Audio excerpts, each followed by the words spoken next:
Estamos ao vivo, salve galera. Hoje quem começa não é Fabrício Kika, quem começa hoje sou eu. E torcedor rubro-negro, após esse 2-1 magrinho em cima do Madureira, já dá para reclamar do Paulo Souza? Fica aí que logo depois da vinheta a gente vai falar disso. Aliás, Fabrício Kika vai falar disso.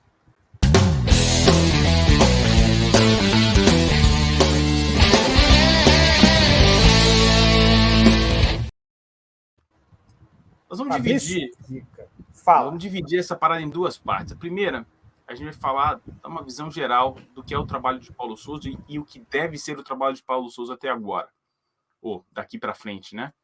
E depois a gente vai fazer uma nossa live tradicional, aquele bate-papo sobre futebol e etc. Olha só, mais um jogo péssimo do Flamengo, contra o Madureira. Dessa vez uma vitória de virada, um 2-1, sofrido, chorado, né? O Puga quase empata o jogo no final, um drible lindíssimo no Cleiton, mas enfim.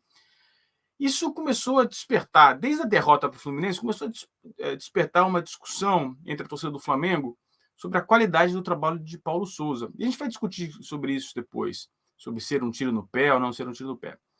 Mas agora, a minha provocação aqui nesse começo de live é o seguinte, é perguntar, particularmente ao torcedor do Flamengo, qual é a expectativa dele como torcedor. O torcedor do Flamengo quer que o time seja um time europeu ou quer que seja um time sul-americano?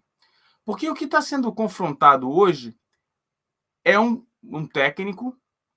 Não estou nem dizendo, nós não vamos discutir se o técnico é bom ou ruim nesse momento. O que nós vamos discutir é o seguinte: o técnico está fazendo um trabalho convencional na América do Sul ou está fazendo um trabalho europeu? E o que ele está fazendo é um trabalho europeu. Se o torcedor do Flamengo espera que o Flamengo seja o primeiro time, super time fora da Europa, é preciso que pense como torcedor europeu. E para defender o meu ponto de vista, eu vou trazer aqui algumas informações do curso de técnico que eu fiz, do último módulo do curso de técnico da FIFA que eu fiz, que falava sobre treinos.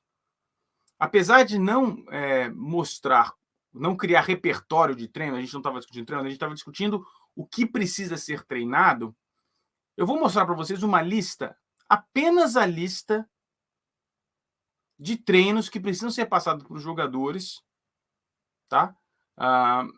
Da parte defensiva, só da parte defensiva. Olha só, a gente começa com o segundo módulo da FIFA, tem o posicionamento geral, bola parada, sob pressão, marcação baixa, média e alta. Eles chamam de overview, né? Uma caracterização geral de posicionamento. É aquilo que a gente discute nas mesas redondas de futebol, aqui, inclusive, e também na televisão. É um 3-4-3, é um 3-5-2, é só uma visão geral. E aí começam, sim, as etapas de treinamento. Por exemplo, nós temos a cobertura defensiva, que é a cobertura feita pelos próprios jogadores de defesa, ou seja, é um zagueiro saindo para cobrir um lateral. No caso do Flamengo, jogando com 3 zagueiros, é o zagueiro saindo para dar cobertura ao ala. É a transição com marcação sob pressão, como a defesa sai jogando quando há 4 jogadores do time adversário fazendo a marcação. Como é uma transição rápida por baixo, ou seja, sem dar chutão, quais são os movimentos que precisam ser feitos. Posição de defesa em falta, intermediária de frente para o gol, intermediária de lado, é aquele famoso chuveirinho, né? O jogador mata a jogada no meio campo, e aí a bola é levantada na área. Como se posiciona a defesa? A posição dos volantes em pressão alta e sob pressão. Movimentação da linha de marcação, quem coordena a subida da linha de marcação, não aquela antiga linha burra, né? Mas que posicione a linha de marcação, porque os jogadores, de fato, têm que jogar em linha. Montagem da linha e situação de pressão, e por aí vai. Tem outros, eu separei os mais importantes. Olha só, hein? Cada um desses itens, por exemplo, cobertura de defesa, transição rápida por baixo, segundo o manual de técnicos da FIFA, do curso que eu fiz, exige 30 sessões de treino. Cada item desse. E uma sessão de treino é um dia de treino. Você não consegue fazer só tático o dia inteiro, né? Ou seja, é claro que existem alguns overlaps, algumas coisas acontecem simultaneamente, mas o que nós estamos vendo é um processo, esse só da defesa, hein? Que demora no mínimo 6 meses, galera, para você chegar com todos esses movimentos. E por quê?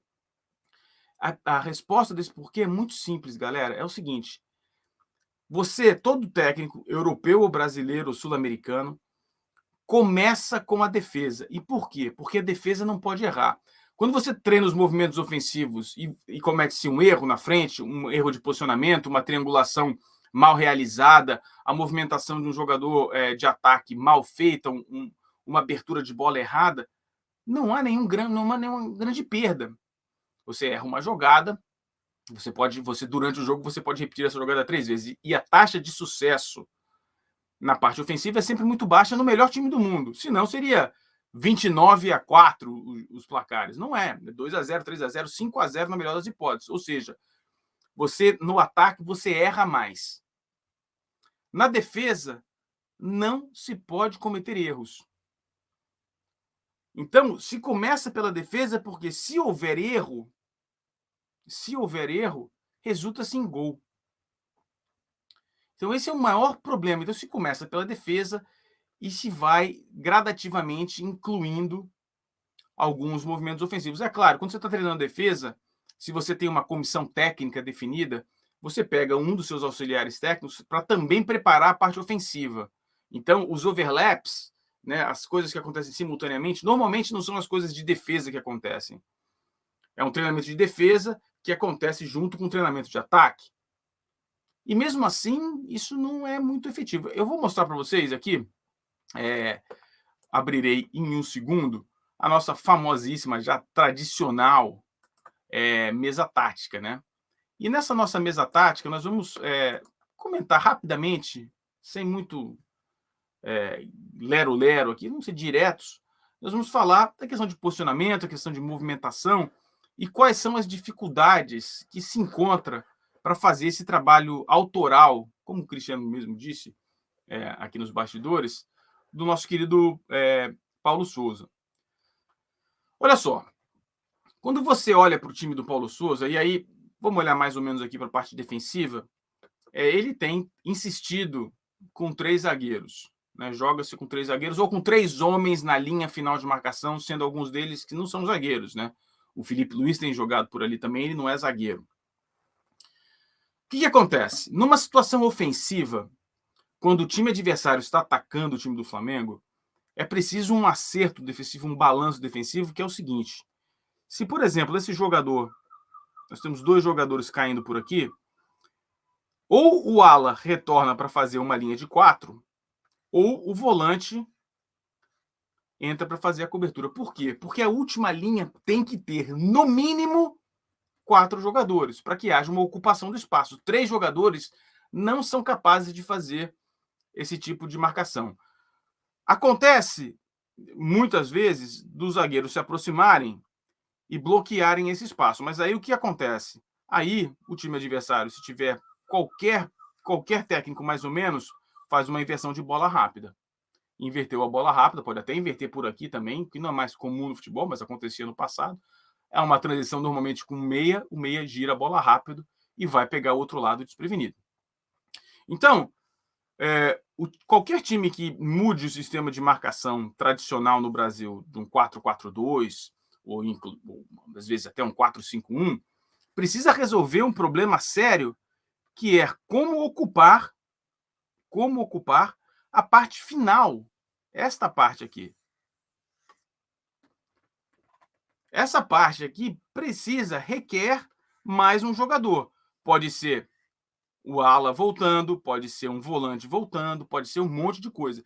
E isso demora, Cristiano. Isso não é simples.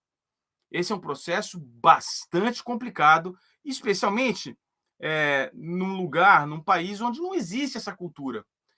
E o que acontece? Quando, por exemplo, o Jorge Jesus veio para o Flamengo e conseguiu aquele trabalho espetacular, foi o melhor trabalho de técnico que eu vi nos últimos 20 anos do Brasil, desde o Tele Santana, ele conseguiu uma coisa muito, muito inteligente. Ele montou 2 linhas de 4 que jogavam compactas em todas as partes do campo. Jogava compacto quando estava marcado. Tinha os defeitos defensivos também. O lado esquerdo da defesa do Flamengo nunca foi muito forte. Vide, por exemplo, o 4-4, né, que a torcida do Vasco considera histórico. O lado esquerdo nunca foi bem resolvido. Mas era um bloco, Cristiano, era um bloco sólido, que se movimentava em bloco. E esse processo, esse esquema é mais simples pelo seguinte, Cristiano. Eu já falei isso várias vezes aqui no canal, eu vou relembrar para a gente começar o nosso debate. Esse esquema é simples pelo seguinte, porque é um esquema de autocobertura. Então você não precisa treinar movimentos defensivos, você não precisa, por exemplo, no 3-4-3, treinar uma cobertura de um ala com um jogador correndo de uma posição diferente. Não. Quando o time está sendo atacado,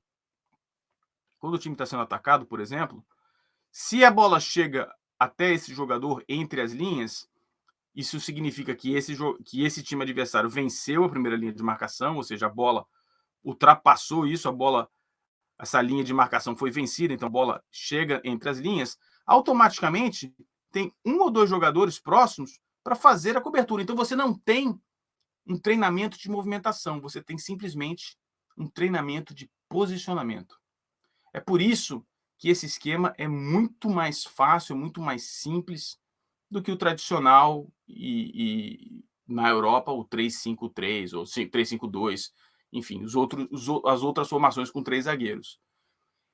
O que eu quero dizer é o seguinte, o Flamengo está implementando esse esquema com 3 zagueiros, que é um esquema eficiente que vai dar liberdade aos meias, mas, Cristiano, vai ser preciso bastante tempo para essa parada voltar a funcionar.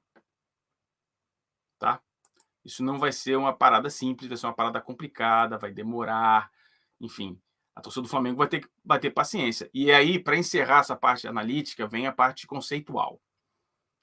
Se o torcedor do Flamengo espera uma hegemonia, uma coisa duradoura, um projeto de longo prazo, que seja replicado, seja repetido na base, vai ter que ter paciência, porque esse esquema do Paulo Souza não será compreendido integralmente nos próximos 3 ou 4 meses. Não vai. Tá? Ele pode até conseguir sucesso nos resultados, porque os outros times, os times com os quais ele vai competir, são times bem menos preparados. Mas não vai ser uma lavada de égua, Cristiano. Vai ser um processo lento, um processo devagar.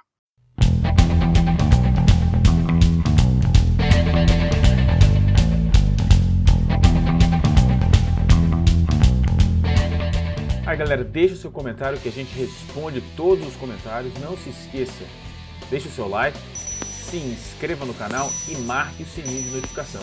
É importante que você marque o sininho de notificação para receber tudo o que acontece aqui no Mundo na Bola. Um abraço!